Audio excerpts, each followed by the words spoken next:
What's up everybody, Kier Gomes here, and today we're going to talk about my top 3 impromptu card tricks. So basically an impromptu card trick, if you don't know the term, is a card trick that you can do anytime, anywhere with any deck of cards that doesn't require a setup of any kind or any gaffes or gimmicks that you might use. Now, advice that I've given many new magicians in the past, even advice that I've been given, is to always have at least a handful of impromptu magic tricks in your arsenal ready to go whenever. Now, I know a few impromptu coin tricks. I know some stuff with forks, napkins, anything you'd find in a bar or restaurant. But seeing as most of the magic that I do and that my viewers are into is with cards, I figured today we would talk about my top 3 favorite impromptu card effects. Now, as a little bit of an added bonus, just for sticking around through this video, what I'm gonna do is I'll open the polls in the comments. If there's one of these tricks that you would like to learn, leave a comment down below letting me know which one. And if I can get, let's say if I can get 50 likes on this video, I'll teach a tutorial on one of those 3 tricks. I'm still not a tutorial channel, but you know, it's good to learn. So without further ado, let's roll that intro and get you guys on your way.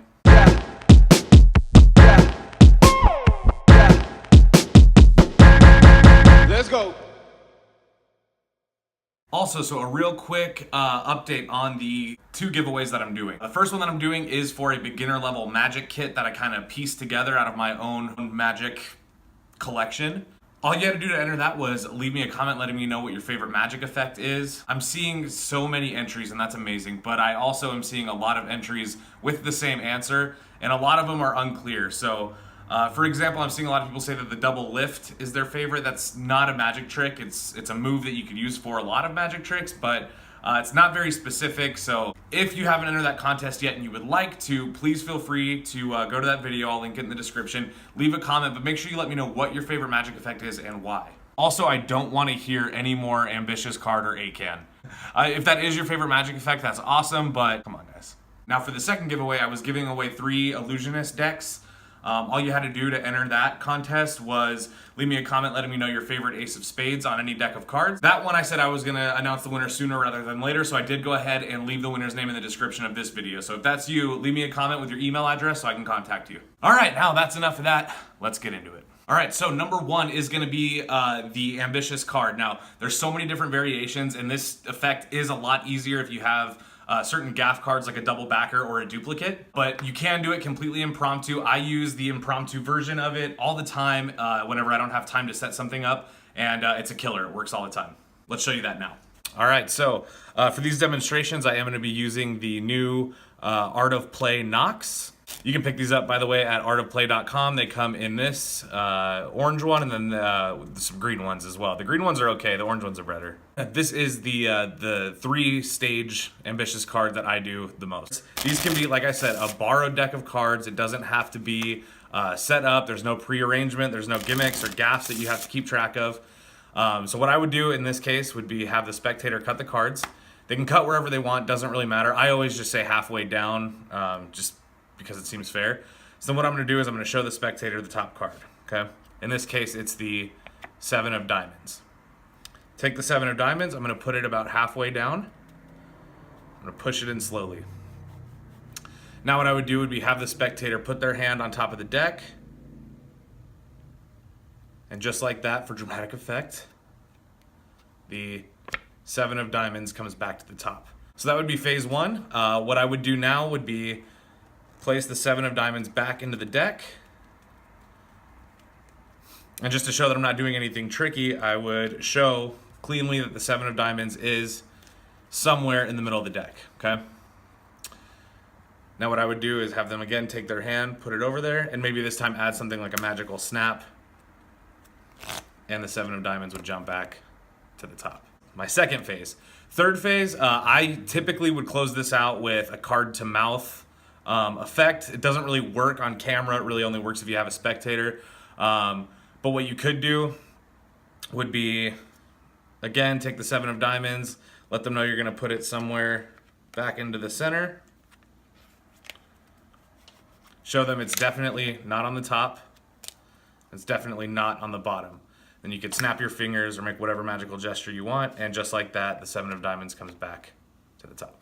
All right, now the second one is cheating a little bit. So it's kind of a variation on the ambitious card, but it involves more of a in the hands effect for your spectator, or it can involve things like a color change or a card production or a vanish. I'll show you a couple different variations of my other go-to card effect right now. All right, now this second one, it's kind of cheating because I actually put this little routine together in a previous video where I discussed how to create Shin Lim style magic using beginner level sleights. So I do have an advanced version that has since become one of my favorite impromptu tricks to do. So I'll show you what that looks like now. All right, so for this one, we're actually gonna go face up. And this is gonna do a couple of things for you, but ultimately, we're gonna have the spectator just name a card. So this way, they don't feel like we forced a card on them. You don't have to learn how to do anything fancy as far as forcing a card. You can just literally have them name one, okay? So let's say in this case, they name the Jack of Clubs, okay? We're gonna leave the Jack of Clubs in the middle. We're not even gonna touch it. Now, the reason we're gonna do this is to kind of show all the cards were mixed up. They were all different, blah, blah, blah. You're kind of non-verbally reassuring your spectator that every card in the deck is different, okay? Now what you're gonna do is you're gonna take the top card, which is the Two of Hearts, not their card. Their card, I believe, was the Jack of Clubs. So what you're gonna do is show them that the Jack of Clubs actually... Now, another one that you could do, this would be like if you wanted to insert like a color change or do something a little bit more visual that doesn't happen in their hands but more happens in yours. Let's say they name the Ace of Spades. You take the Ace of Spades, you could show them again that you're putting it into the middle of the deck. It's in there somewhere. And then at this point, depending on what color changes you like, you could do one of these. Okay, so the top card, obviously not the Ace of Spades, but close. You're gonna have them watch carefully. If they're right in front of you, this will work every time. You can just, boom, change it.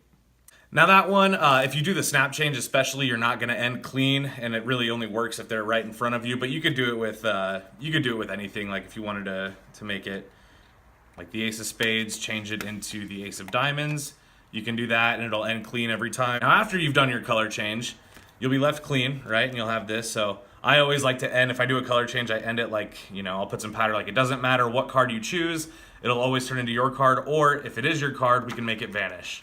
And then I'll kind of, you know, end it like that, and then I'll get into some other magic. And this one, you've heard it before in my Q&A. I've also performed it before on this channel. It is Back in Time by Jay Sankey. So if you want to see a really good performance with pattern and all, I'll go ahead and link a video down below where you can see that. And you know what? I'm even going to throw in a little bit of a bonus. This is one that I do pretty often, actually. This is just a nice little impromptu one. It involves a card control and a card production. So I'll show you guys a performance of that right now.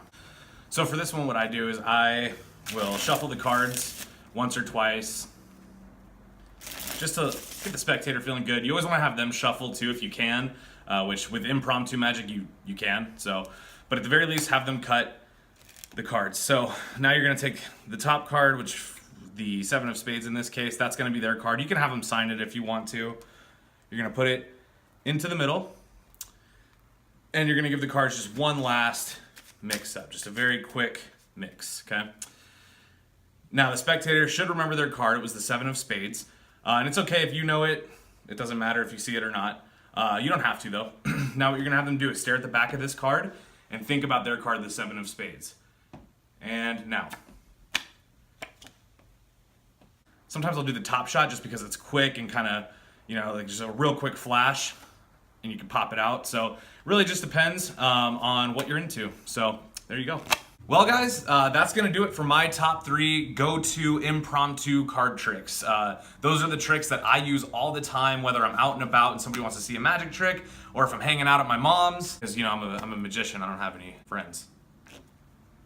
Or if I'm just out and about. I think I performed all 3 of those at the airport for some kid when I was coming back from my honeymoon. So let me know down in the comments which one of those you would like to learn. If we can get this video to 50 likes, I will go ahead and teach it on my channel. Assuming, of course, that I get permission. This video is sponsored by Borrowed from Stardom Clothing. That's the tank top that I have on right now. If you're interested in picking up one of these or some hats or a t-shirt, whatever for yourself, you can head to their Instagram. The link is in my description.